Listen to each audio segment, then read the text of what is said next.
Hi,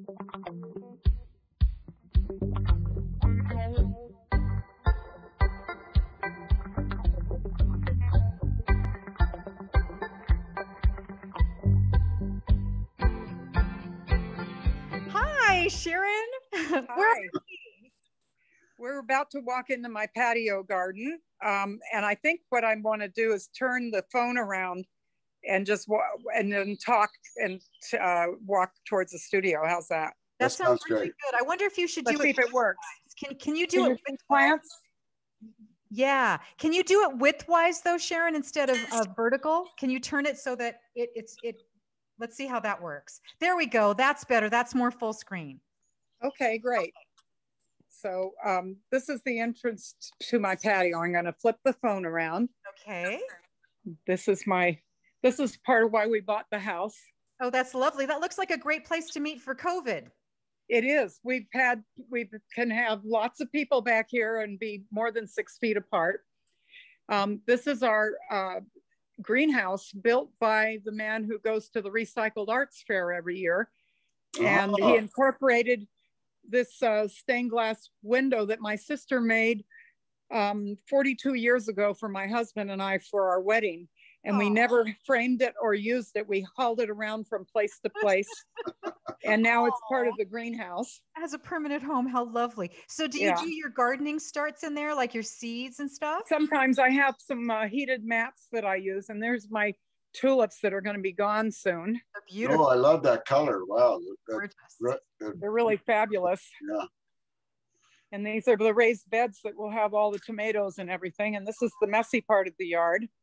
Looks like you have a fruit tree there. Are you growing some fruit trees as well?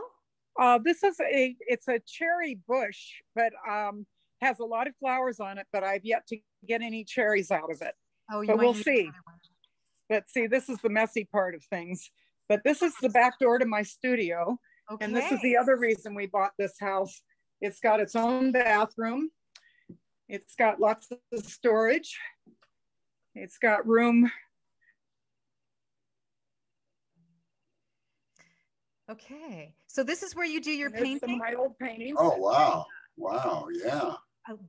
Those are some seriously high ceilings. How lovely. Yep, and there's things up there. And then I'm doing more impressionistic kinds of things. And this is where I'm going to invite my art friends over who are political. And we're going to sit around the fire sometimes when it's cold. Oh, and talk and do crafts and art and talk about politics. Oh, that sounds like a lot of fun. And then this is the I'm intending to be a fun grandma where the kids can get very dirty over here. Yes. And they will have clay and paint and all kinds of stuff. But I've got acrylics, oils, mixed media, plastic clay, ceramic clay, stamping, all kinds of stuff.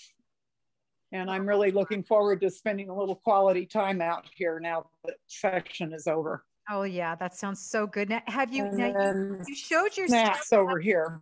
You showed your stuff at like 360 or one of the art galleries, and you were also Gallery 360 for a while, and also I'm going to turn this around so I can look at you. Okay. And I got a studio space at North Bank Gallery. In fact, I shared with Maureen Montague for a couple of years. And when the gallery closed, we bought this house just as I had to unload my stuff and so I had all this wonderful space. And I had my kiln and storage for over 10 years. We're getting a lot of hands. Your hand is there. I can't see very much of your face. How's that better? There you are. You're much better. Yes. You said a kiln? A kiln? Yeah, the kiln is really, really old. I spent a year teaching art at a Montessori school, and I had a summer program at my house. And so I bought the kiln. The kiln is over 50 years old, and I'm getting the kiln doctor out to make sure that it's not going to burn the place down before I fire it up. So what do you do, pottery or glass or what? I do slab work and carved tiles. Like tile mural kinds of things that are sort of bas relief. Ooh, beautiful. and some busts, you know, I like heads, I like faces a lot. I'm not much for symmetry. I like things that are kind of gnarly and asymmetrical rather than I'm not a wheel person, partly because when I first got into clay, all the wheels turn the wrong way and I'm left-handed. Ah. And so it was really frustrating, and I didn't get to enjoy it. And so now most of them turn both ways, but I've sort of fallen in love with asymmetrical art. It doesn't have to be all matchy and this, you know, perfect. I like it a little more rough. Yeah. I like the freedom it provides myself, you know. The what? Freedom. You can go outside, you can paint outside the lines, right? Yeah. Yes. Well, I don't do lines. There's some freedom for you. Who are some of the artists that you like, that you feel have influenced you? Oh gosh. I love the French Impressionists. So Monet, Manet, Van Gogh. Love Van Gogh. And I like the plein air landscape artists. I think that probably the person who I could sketch. I always took sketching classes for years and years, and I ran into a friend who had just retired, and I said, "What are you doing now that you're retired?" She says, "Oh, I'm painting." And I said, "Oh, let me see." And I looked at it, I said, that is so good. It makes me want to paint. And she says, "Oh, Alexander's class has a vacant easel. You come with me Saturday morning." And so Alexander Rokoff taught this great class, and he was, at that point in time, he was painting in really a classical style with a Rembrandt palette, you know, very earth tones and you know, candlelit kinds of portraits. And he was a portraiture artist, and so I really got into it. And he was the first teacher that ever got me understanding color. And so I just totally fell in love with that. And that's why the portraits you saw in there are very classical style. And that's not, my style is a lot more palette knife and loose. But I had to learn to do that. And I love doing it, but I'm a little more impatient. And I like to work fast. So, the way he taught really made sense to me. And so I've really gotten to love painting with oils, nice, greasy, thick oils, and colors, and, you know, trying to have light on face and the blood under the skin, and, you know, all of that is interesting to me. It must be a lovely balance for you to have this in your life. I can hear the birds singing in the background. So when you're done tussling, trying to get all this good stuff done for us, you can retire to your lovely studio. Well, I wouldn't want to paint all the time. I'm more of a binge painter, but it's, you know, you talk about the brain research. When you're in the groove with a painting, an artwork, your brain, there's no past, no future. You know, you are really in the moment, and that's like a vacation. That is really like a vacation from analytical kind of thinking, and it's fun, and I love creative people around me. So, and a surprising number of lobbyists and legislators are very good artists.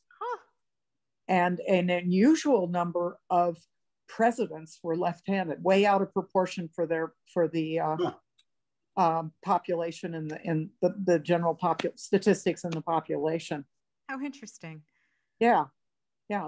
Clinton, Bush, whole bunches of them were left-handed. You know, and I finally have a left-hander in my family now that my mom's passed. That my grandson's a lefty.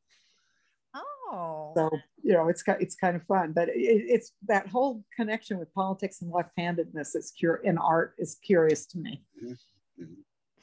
Well, this is so lovely. Thank you for taking us. Speaking of no past and no future, or I want to thank you for all of your work that you have done for us in the past, and for your beautiful encouragement for all of us in the present, and your spirited work for us that you are doing in the future. We are, you know, public service is such an honor and a blessing, and this is the most interesting job anybody could have. And you know, there's no other job in the world where you have to solve the worst, hardest problems, or try with people that you would never have the opportunity to even speak to or know otherwise, that have totally look at the world in a totally different way, and somehow you have to work together. And you have to come up with something worthwhile.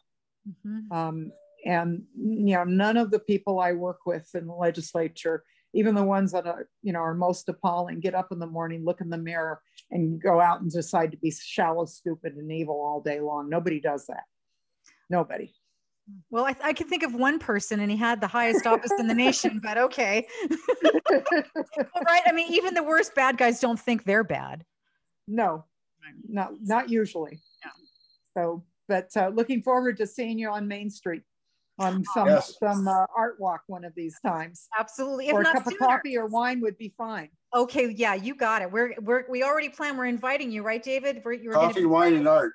And music. And music. Dancing. Music is everything. I'll bring my music-loving husband. Okay. You'll love that. Yeah. Wonderful. Take care. We'll see you. Thank you. Thank you so much, Cheryl. Bye-bye. Thank you, Sharon. Appreciate it. Thank you.